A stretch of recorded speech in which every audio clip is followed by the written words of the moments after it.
The JP poll is here just in time for week one. JP poll, for those of you who have been around for a little while, makes you inhale and say, here we go. And for those of you who are new around here, this is really where you determine how mature you are as a viewer/listener of this show, because it is largely a disaster every single year. And it's not our fault. Not our fault. Watch, for instance, or listen, for instance. I'm going to tell you exactly what this is. What this is a power rating of neutral field favorability as determined by this model. If that sounds like Portuguese to you, then what it is a way of stacking these teams up in order of how they would be favored against each other on a neutral field if the model were to spit out a point spread. Just like FanDuel, for example, only we're not using FanDuel's numbers. We generate our own numbers. They're going to look a lot like FanDuel's because everyone's kind of using the same data. We're just weighting it slightly differently here or there. There is no gut involved here. There is no heart. There is no brain. There's just data that is properly weighted. The model doesn't even know what conference these teams are in. In fact, the model doesn't even know who the team is. The model just knows a set of data. I think that's fair. I think that's a fair way to describe what the model is, and then we use it and we generate the JP poll, which is a play on the AP poll. I will get pushback dozens of times per week. Why do you call it a poll if there's no voters? Because it sounds good. Why does anyone call anything anything? Because it sounds good. Well, but don't you think it's irresponsible? No, I think it's a fun thing we do on a college football show. I think you're overthinking the room a little bit. Calm down. You're acting like your mother. I think you're overthinking the room a little bit if you get bent out of shape on what we're calling a fictitious poll that's real to us. But I digress. Bradley, without further ado, show us the JP poll because we've had some movement. You know, we're constantly baking in injury information and intel that we get, and we're tossing it into the old model here. And so we do have a little movement. That's why I felt it necessary to sort of re-debut the week one edition of the JP poll.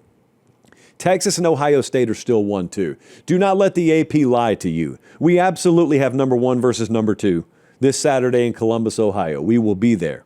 All right, it's not 1-3. Forget all that nonsense. Don't believe what the TV screen graphic tells you. It's number one versus number two. Penn State's number three. They moved one up. Georgia moved one down. For the record, that is 0.2 of a point that separates those two. So before you start scrawling out the hate mail to send to me, it's 0.2 of a point. If it makes you sleep better at night, flip them. Flip them. The model wouldn't even know the difference. It's less than half a point. We got Alabama 5. That is unchanged. Oregon is number 6. They are now one spot ahead of Notre Dame. Florida is now number 8. Look at the eye rolls all over. There's no one in the studio.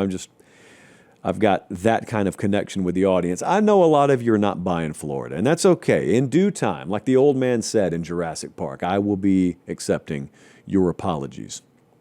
Don't embarrass me, Florida. Billy, don't embarrass me. Clemson is at number 9. They are down 1. Again, these are very, very minute movements, like less than half a point on all of them. Oklahoma's number 10. Now, an important note here, paper pop of the worst variety. Oklahoma last year, the JP poll had preseason number 12. Classic example of don't blame me, blame the model. There is going to be fool's gold somewhere here. It's inevitable. Doesn't matter how good your model is. Someone's going to be dead on arrival, and someone's going to be outside the top 25 and make a move. I just hope it's not Oklahoma again, because at that point we have to ask some uncomfortable questions about Oklahoma.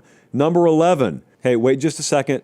I appreciate you guys watching. Most of you are subscribed. If you're not, please do so. It's free. It helps us keep the show free, and that's how we do college football year-round. All right, back to the video.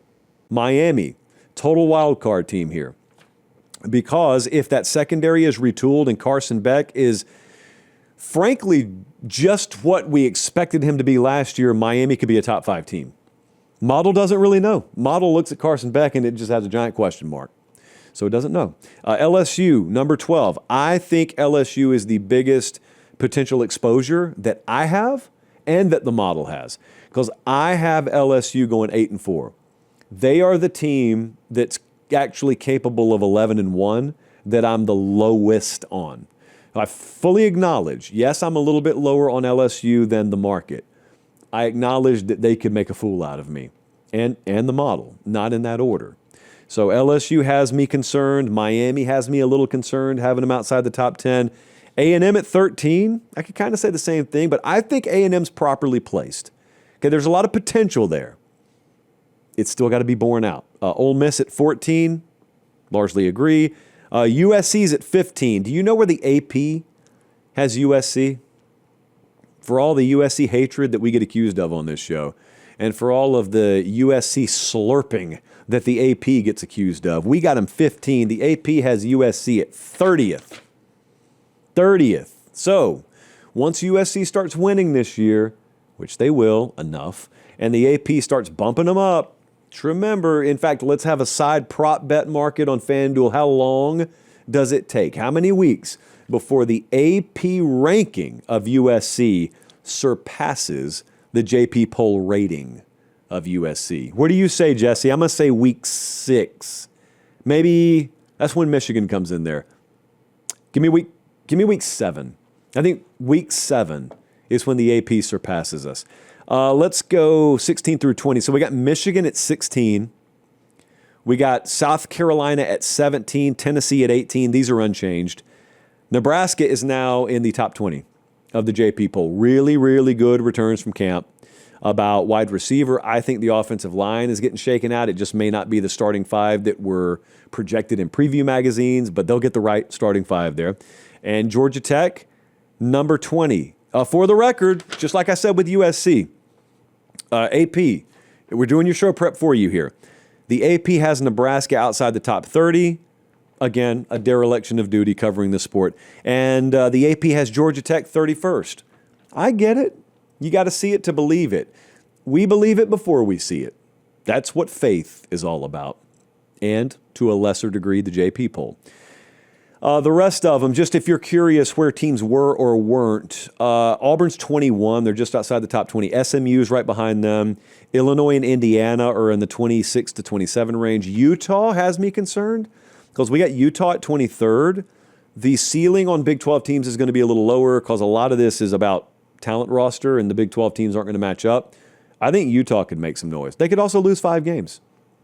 This isn't necessarily about wins and losses. It's about quality of team and neutral field favorability. But yeah, Utah at 23. It wouldn't surprise me if there was some Big 12 team that ended up cracking the top 15 a few weeks in if it was Utah.